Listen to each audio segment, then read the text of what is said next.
Alhamdulillah, Alhamdulillahi Rabbil Alamin, wassalatu wassalamu ala Rasulillah sallallahu alaihi wasallam.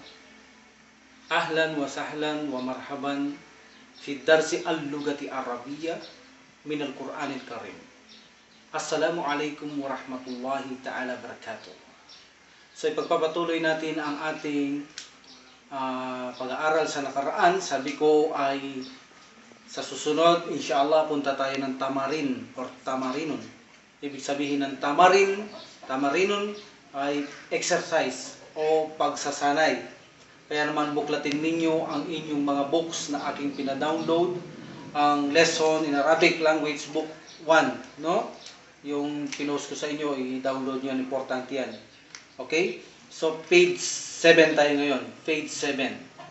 So, before I proceed sa page na ito, sa 7, I want you to remind in the past kung saan ang paksa natin ay ang noun.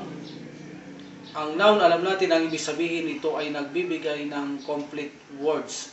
So para maging complete words ang noun, jumlatul ismiya or nominal sentence, no? Nominal sentence or noun sentence, kailangan mayroon tayong makitang mubtada. Kailangan ng mubtada ay definite, okay? At khabar. So para malaman ninyo ang mubtada at khabar, kinakailangan niya ang kondisyong ito. See? Take note, ha? Kapag ang sentence o kaya pangungusap ay nominal sentence o noun sentence, ibig sabihin jumlatul ismiya, no? Ngalang pangungusap ay kailangan magkatagpo ang lahat, lahat ang kondisyon nito. So ibig sabihin kapag jumlatul ismiya, hanap natin ay mubtada khabar, mayroon siyang kondisyon, dapat ay nagkakatagpo ang apat na ito. Okay? Una, kapag jumlatul ismiya, ang una ay hahanapin natin muna ang mubtada at khabar. Of course, pag sinabi natin, what is that sentence? Jumlatul ismiya. So pag sinabing jumlatul ismiya, mayroon kang ipakikitang mubtada, yaong pag-uusapan o subject. At mayroon siyang balita o predicate kung ano ang nangyari sa pinag-uusapang niyaan. Yan ang unang-unang hahanapin natin kapag ang sentence ay jumlatul ismiya, nominal sentence or noun sentence. Pangalawa, kapag nakita natin ang mubtada, dapat ay definite siya. Definite, malinaw. Definite siya, okay? At ang khabar ay dapat indefinite. Indefinite, ibig sabihin niya kung hindi malinaw. Nagtatapos yung indefinite, alam natin sa un. See? At ito ay marfu, kaya nga marfu, okay? Kung ito ay isang salita. If one word, khabar is marfuun. Okay? At indefinite siya, indefinite, hindi malinaw. Nagtatapos siya sa un. While the mubtada ay nagtatapos siya sa malinaw, no? Definite. Definite, okay? So, ang pangatlo ay tandaan natin ang mga ismusyara. Sinabi ko, lahat yan ay isa-isa nating tatandaan. Isa pa lang ginagamit natin, hada sa lakaran. Ito ismusyara o demonstrative pronoun, no? Lahat ng mga demonstrative pronoun o ismusyara ay definite. So, sila ay nagiging mubtada kapag nasaunan. Ang pangatlo ay, kung ang mubtada ay masculine, panlalaking salita, dahil tulad ng hada, at ang pambabae ay hadihi, pero parehong meaning, ito, no? Ito. So kung ang masculine ang mubtada, dapat ang khabar mo ay masculine din. Hindi sila dapat magkaiba. Kung ang mubtada ay feminine, pambabae, dapat ang khabar mo ay feminine din. So tatandaan natin ang kondisyon ng mubtada at khabar, ha? Okay. Pang-apat, kung ang mubtada ay singular, ang khabar dapat din ay singular, no? Singular ang mubtada, ang khabar ay singular din. Kung ang mubtada ay dual, dapat ang khabar din ay dual. Kung ang mubtada ay plural, pangmaramihan, dapat ang khabar mo ay pangmaramihan. So, maaari nyo yung i-post. Pagkatapos ay isulat ninyo. Napakahalaga niyan, no? Isulat ninyo. Now, dadako tayo sa ating tamarin. Nais kong buksan ninyo ang inyong mga page ng book sa page 7. Tamarino, ibig sabihin, punta tayo sa exercise, pagsasanay, no? Okay. So, ang nakadrawing dyan sa tamarino natin, tamarin, exercise, ay makikita nyo sa unahan ang susi, tapos ang book, tapos ang panulat, babun, no? Binabasa ko lahat, babun, baitun, kursiyun. Okay? Pero mag-practice din kayo ng salitang bab, kursi, baka kasi masanay kayo babun, baitun. Pag may nagsasalita, pinuputol nila ito sa bandang huli, hindi nyo nakukuha. So magsanay din kayo, kahit sabihin nyo, miftahun, miftah, babun, bab, kitabun, kitab. So magsanay din kayo. Pero sa pag-aaral natin, sa Arabic grammar, wala tayong pinalalampas. Maging ang dulo ay binabasa natin. Okay? So punta tayo sa tamarino. Buksan ninyo ang yung page 7, book 1. So nakikita natin doon sa taas ang susi. So, sabi niya, hada. What is ma? Harfu istifham. Nagtatanong. Okay? What? Hada is this. Hada is masculine. Ibig sabihin, masculine ang kanyang tinutukoy. Ano ito? Hindi niya alam. Nagtatanong siya, ano ito? Mahada. Okay. So, anong nakadrawing? Susi. So, sasabihin natin, mahada. Sabi niya, ano ito? Hada. Hada. Hada. Hada. Miftahun. This is a key. Complete sentence o hindi? Complete sentence. Jumlatul ismiyah. Where's mubtada? Hada. Where's the khabar? Miftahun. This is a key. Next, nakadrawing dito sa page 7, ang aklat. Gusto ko buksan nyo ito habang nag-aaral kayo. Kung maaari mapaprint nyo, i-print nyo. Kung maaari mahiwalay nyo ang box na yan habang nag-aaral para mas malinaw, di kayo nahirapan at magandang pag-aaral nyo, ihiwalay nyo. Nang sa ganun, tinitignan nyo ang video habang tinitignan nyo rin ang box para makasunod kayo ng gusto. Pagsusumikap ang kailangan para matuto tayo. Katulad ko, hindi naman ako pumasok ng madrasa, inuulit ko. Ngunit lahat ng pagsusumikap sa gabi at araw, umulan man, bumagyo, hindi ako tumigil at sumuko na pag-aralan nito hanggang sa ikaloob ng Allah Subhanahu wa Ta'ala na unti bigyan akong kaalaman sa pamamagitan nito at i-share naman sa ating mga kapatiran kamusliman upang pakinabangan lahat ang bagay na ito. Kung ako man ay mayroong mali, ito ay aking mali. Kung ako man ay mayroong nagawang mabuti, ito ay mula sa Allah Subhanahu wa Ta'ala. Anumang maling nagawa ko, iwanan niyo ito. Ang punin niyo ay ang mabuti sapagkat tao lamang ako. Kung ang natuturo niya sa iba ay higit na magaling at mabuti, kunin niyo alhamdulillah. So sa number 2, makikita niyo ang drawing ng aklat. Page 7. Sabi niya, mahada. What is this? Natututo na kayo nagsasalita ng kaunti-kaunti. So, pwede na kayo magtuloy sa Muslim pag nakita nyo, mahada aki. What is this, my brother? What is this, my sister? Mahada ukhti. What is this, my sister? See? Okay. Mahada. Nakita mo, nakadrawing ang box. Ano sasagot mo? Kapag box ang nakalagay. Mahada. Sagot mo? Ano ito? Ito ay isang aklat. Paano nyo sasabihin yon? Hada kitabun. Of course, pag nagsalita kayo in personal, hada kitab. Pero sabi ko, paulit-ulit, palagi natin kukumpletuhin ang pagbabasa. Hada kitabun.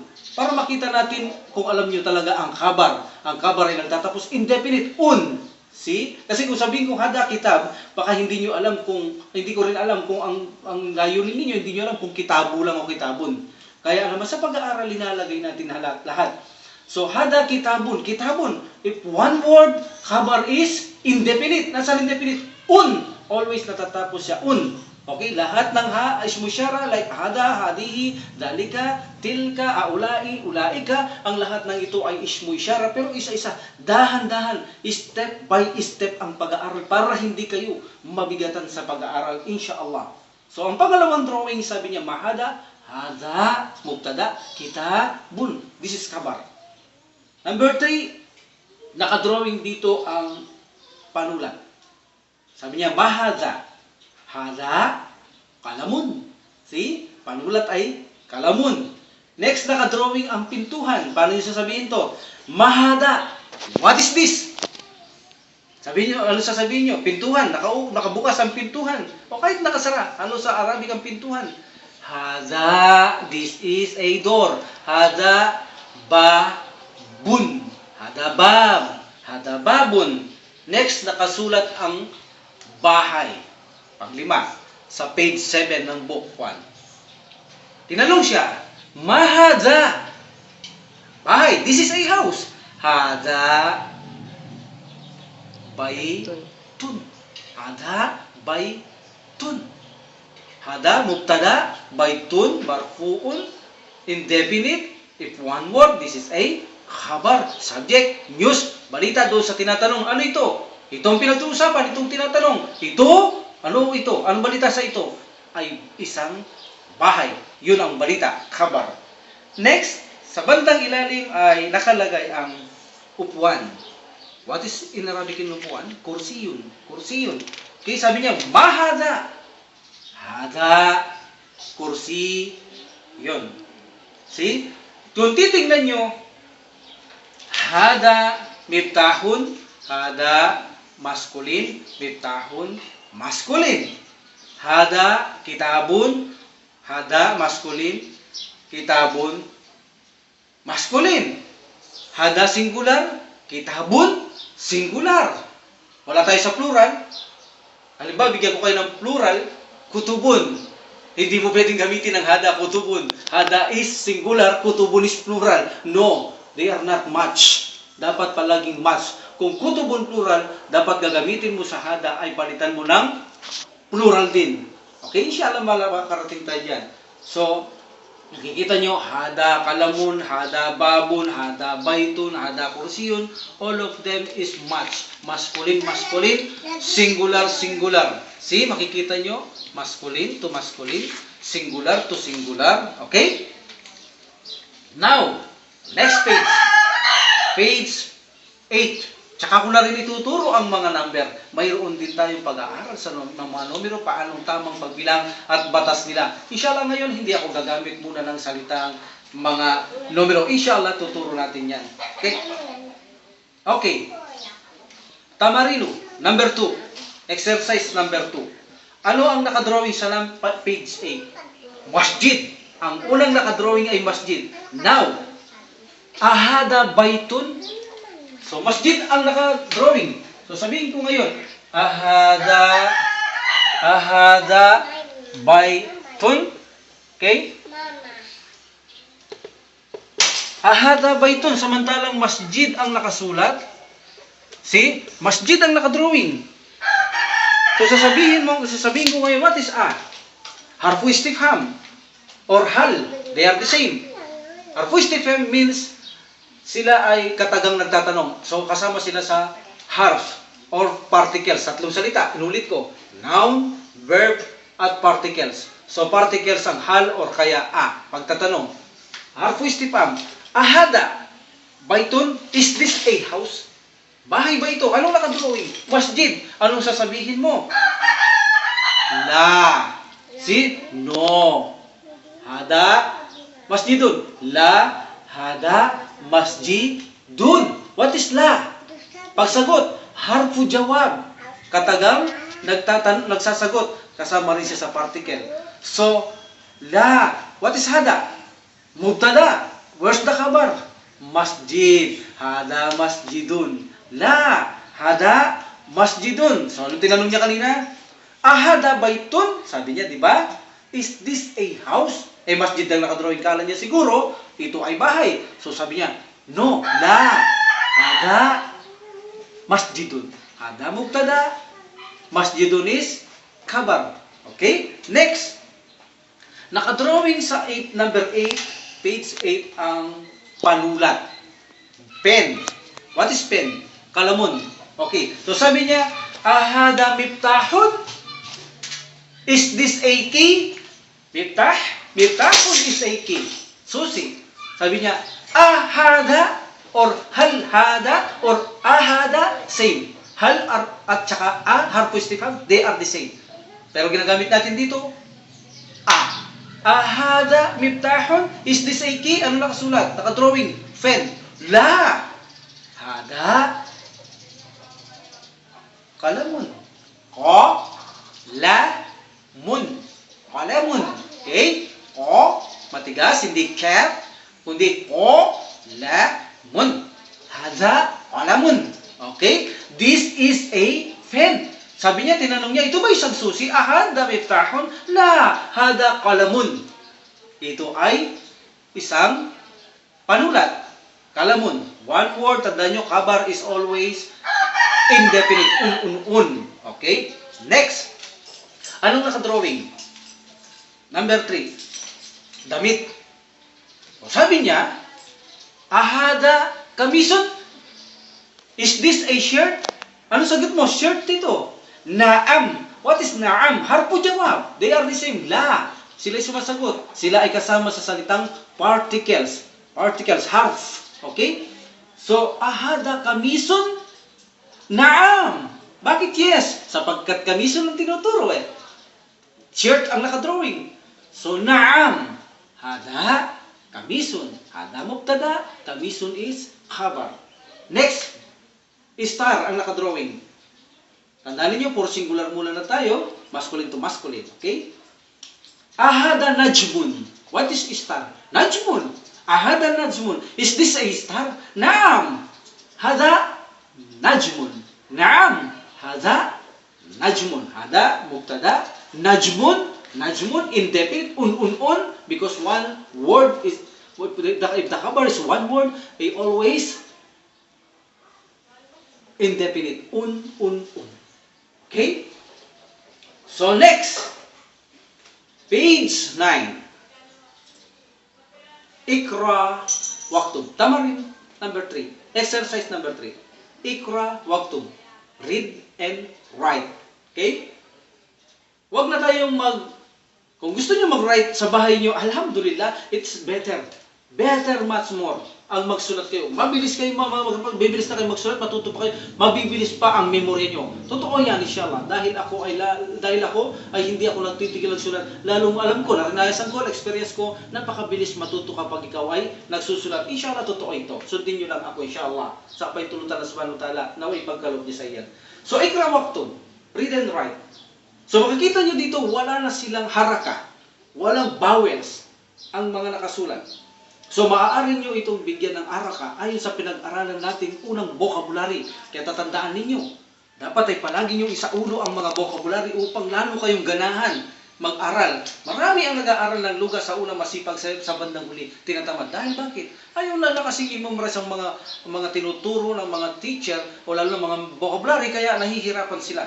Pero kapag gabisado yung vocabulary, alhamdulillah, enjoy na enjoy kayo sa pag-aaral na ito. Kasi ang pag-aaral sa luga ay parang math. Alam natin ang math ay medyo may kabigatan. So, alhamdulillah, itong salita ng Arabic na ito, pure Arabic, ay madali lamang kung magtsatsaga tayo. Ngunit kung hindi tayo magtsatsaga, katulad ng math ay mahihirapan tayo. Ang math kapag pinagtsagaan mo, napakasarap pag-aralan at madali lamang siya. So, ganito din ang luga.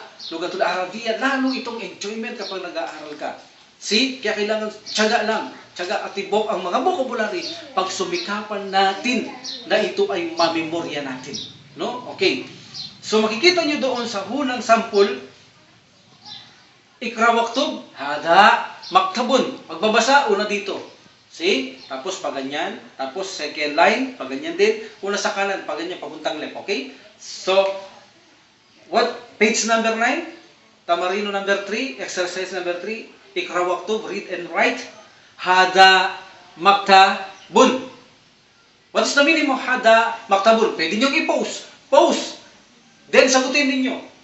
Kasi kung hintayin nyo ako sasagot yan, tiyak yan. So, mas maganda kung i-post nyo What is the meaning of hada maktabun? Post. Then isipin nyo. Then i-translate nyo. Hada is ito. Maktabun, what is maktabun? Writing desk, writing table or desk. This is a desk. This is a writing table.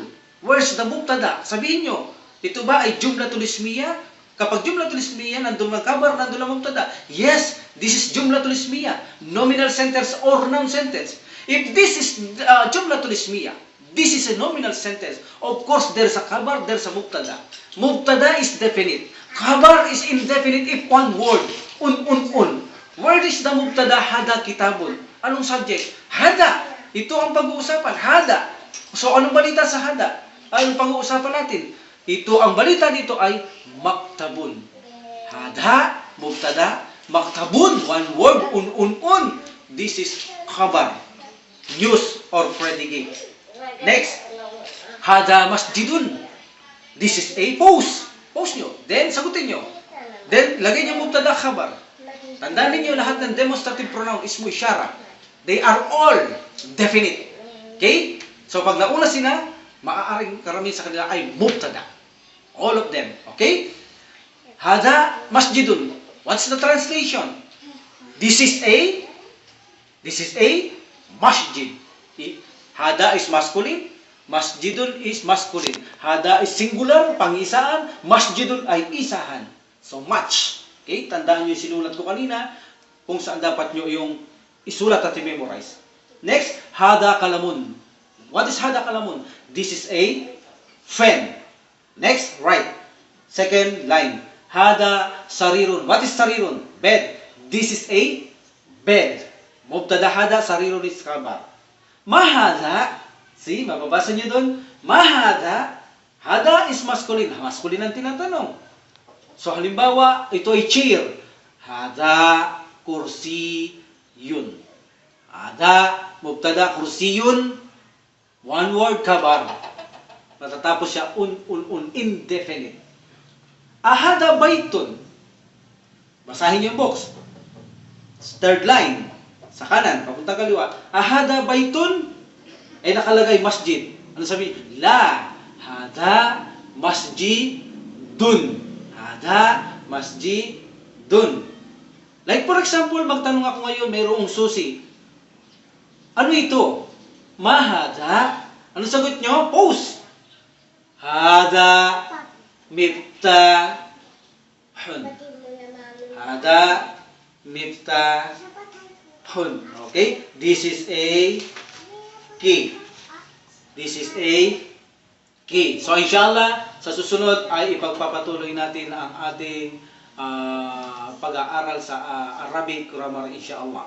See, pag-aralan nyo mabuti ang mga vocabulary, tiyaga, sipag lamang para sa Allah subhanahu wa ta'ala upang mapag-aralan natin ang kanyang revelasyon kung ano talaga ang tunay na mayroon sa loob o mga miracle ang mga salita ng Allah subhanahu wa ta'ala. Actually, sasabihin ko sa inyo totoo. Pag natuto kayo dito, mag-i-enjoy kayo, mag-iiba ang pagkaramdam nyo sa inyong sarili nyo when you read the Quran. Inshallah, totoo yan. Pag binasa nyo yung Quran, nakikita nyo ang puso nyo, kakalabog siya. Hindi niya alam kung anong nadarama niyang kaligayan kapag natuto kayo ng Arabic grammar. Inshallah. Wa akhiran alhamdulillah rabbil alamin.